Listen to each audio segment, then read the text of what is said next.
Umumnya kisah-kisah seorang tokoh sejarah mempunyai dua perspektif yang berbeda. Perspektif yang pertama yaitu cerita dari sudut pandang para pendukung mereka. Tentu saja mereka menceritakan hal baik dan positif dari tokoh-tokoh tersebut. Perspektif yang kedua, cerita dari sudut pandang para musuh mereka. Tentu saja mereka menceritakan kejelekan, keburukan, serta kekejaman tokoh tersebut.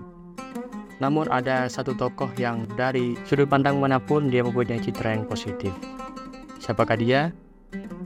Dialah Salahuddin Al-Ayyubi, atau yang orang barat kenal sebagai Saladin.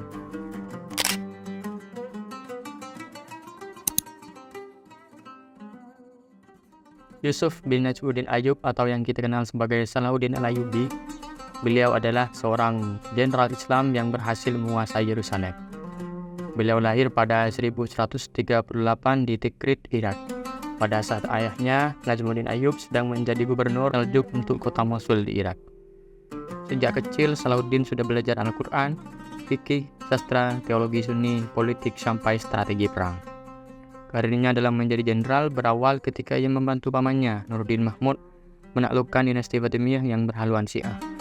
Selain berhadapan dengan tentara-tentara Fatimiyah, di sana ia juga berhadapan dengan tentara Salib.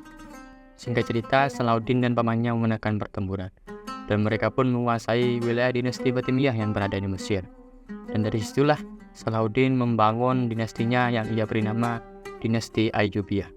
Singkat cerita, setelah membangun dinasti Fatimiyah pada 20 September 1187, Salahuddin dan pasukannya berangkat untuk menaklukkan Yerusalem yang pada saat itu sedang berada di tangan pasukan Salib.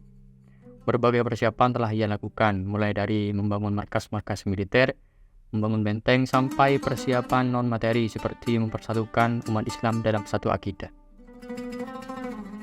Ia mempersatukan umat Muslim dengan cara menyuruh kepada setiap muazin yang berada di wilayahnya untuk mengumandangkan tentang akidah Asy'ariyah setiap hari sesaat sebelum subuh. Nah, dari kampanye inilah beliau berhasil menyatukan penduduk Syam, Irak, Yaman, Hijaz, dan Maroko di bawah satu komando. Dan dari kekuatan itu, ia berhasil menaklukkan kota Yerusalem. Setelah Salahuddin berhasil menguasai Yerusalem, ada kekhawatiran dalam benak para tentara Salib dan para umat Nasrani. Mereka khawatir Salahuddin akan membalaskan dendam kepada mereka, di mana pada 1099 pada saat tentara Salib sedang menguasai Yerusalem, mereka melakukan pembantaian kepada umat Muslim. Dan apakah Salahuddin akan membalaskan dendam kepada mereka? Tentu saja tidak. Salahuddin bukanlah sosok kejam seperti yang mereka bayangkan. Bahkan setelah menguasai Yerusalem, Salahuddin tidak membunuh satupun umat Nasrani secara semena-mena.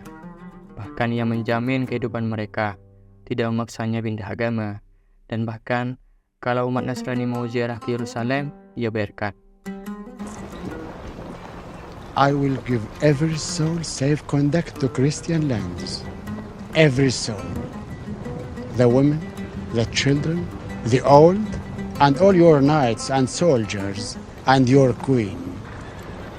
Your king, such as he is, I leave to you, and what God will make of him. No one will be harmed. I swear to God. The Christians butchered every Muslim within the walls when they took this city.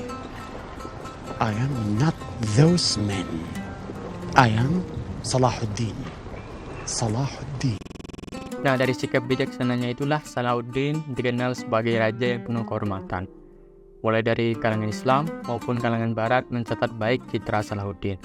Karena semasa hidupnya, beliau merupakan raja yang disenangi kawannya dan disegani lawannya. Salahuddin merupakan sosok raja yang mencerminkan Islam yang sesungguhnya, raja yang penuh kasih dan bijaksana. Itulah kisah singkat Salahuddin, semoga bermanfaat. Wassalamualaikum warahmatullahi wabarakatuh.